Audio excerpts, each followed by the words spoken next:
Michael from the Campalorians. Today we're going to talk about the Olympian Campco Wave 3 Radiant Heater. I've installed one in my trailer and I'm going to tell you why I chose that one, show you how I put it in, and give you my thoughts about the different types of heaters available and why I chose this one. So let's get into it. So here's where I installed the heater, but before I really talk about the heater much, I just wanted to mention that I would really recommend that everybody gets a LP gas detector. So I got an inexpensive one, installed it down here. You want it below near the bottom of your trailer because LP gas is heavier than air and it will settle there. So that little alarm will go off to let you know if there's some kind of leak going on. So you can kind of see where I've drilled a hole here and ran the hose inside to the heater, and I'm going to pull the cover off. Oh, that's the other thing that you're going to want to consider is getting a dust cover for your Wave 3. The heating element on it is a ceramic, I believe it's ceramic. It's an element that if you get dust on it, it could, I guess, potentially cause a fire hazard or cause some issues for you. So it's just a few bucks. You're not going to use the heater all the time. So when it's not in use, just put that cover on and it keeps it safe and clean. So here's what it looks like with the cover off. You have a igniter switch over here. And the only other control you have is this knob to do your ignition position, low and high. And I'll demonstrate how you do that here in just a moment. So to start the heater, what you do is you have this in the off position, which is turned to the far right, and you press and hold that in, and you can hear the gas hissing slightly, and you press the igniter until you see a little flame inside here. I don't know if you can see it in this shot. And what you have to do is hold this in place for about 30 to 45 seconds until you see it starting to glow. And I'll bring this around here in a different shot. There we go. So you can see the little fire that's going off on there. I'm still holding it in, and you can see it's starting to glow a little bit. You can already feel the warmth coming off of it. And then once it is going, just push it to low or down to high. You can choose your setting there. And I'll turn the light out so you can see.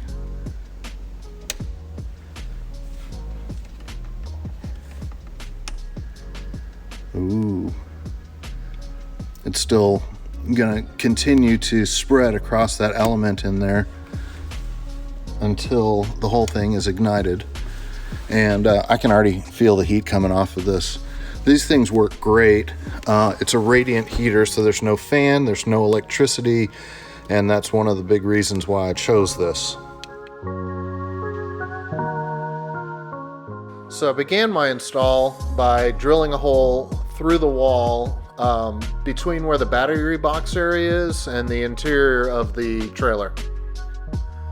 After that, I drilled a hole through the floor, coming up from the bottom into the battery box area, and fed this hose that's got 3/8 NTP fittings on either end through there, and then sealed it up with some RV sealant. Next, I attached the hose to the heater with a right angle adapter, and I used some of the yellow thread sealant that you're supposed to use with gas.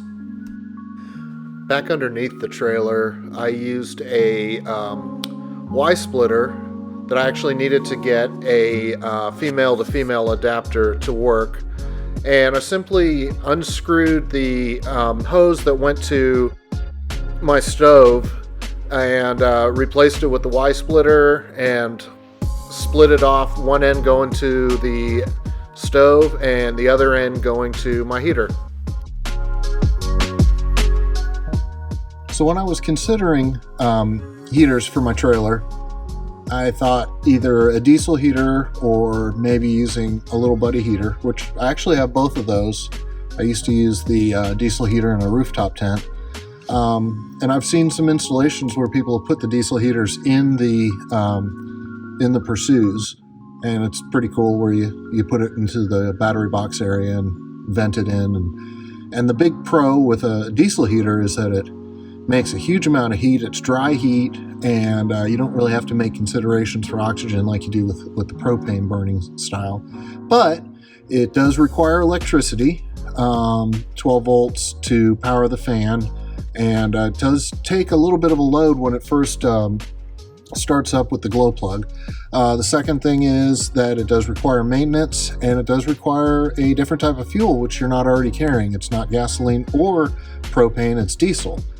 So, and I also thought it was just overkill. It makes so much heat. It's like ridiculous. You heat a whole garage with that thing. It's amazing. It's just too much for this little space. The other one, the buddy heater, kind of the same thing. It's a little bit overkill. Makes a whole lot of heat. You know, I wanted something I could leave on all night long. That one, you have to tend to it because, you know, it's freestanding. It uses the 1 pound cans of propane, which you have to carry with you as well. I didn't want to have to do that.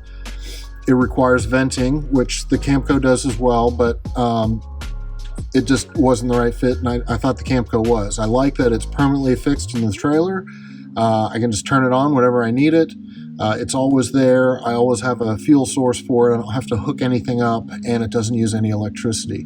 Now, we interrupt this program to bring you a very special announcement. Hi, I'm wearing a jacket, so you know that this is important. Let's talk about carbon monoxide. Carbon monoxide can kill you. I don't want that. It's bad. Being dead is not fun. You can't camp when you are dead. So, please educate yourself on carbon monoxide. You need to vent your campers if you're using anything that creates carbon monoxide. I'm not an expert.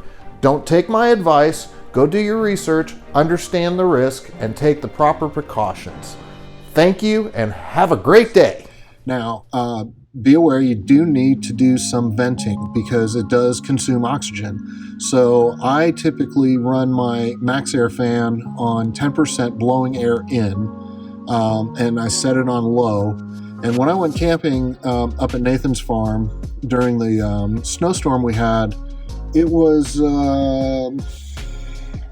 15 degrees. It was pretty cold outside, 15 Fahrenheit, and it was almost 70 degrees in my trailer. I was very comfortable and very pleased with the performance. So that's why I chose the Camco. I think it's a great product. It's not the cheapest. When I bought mine, it was about $200. I bought it at walmart.com. I'll have all the links below in the description for everything I showed you in this video. I do think it's a great product, and I don't regret it. And I hope this helped. So please please subscribe, and that helps us bring more content to you. And we hope you enjoyed it and found it useful. Thanks a lot. Till next time.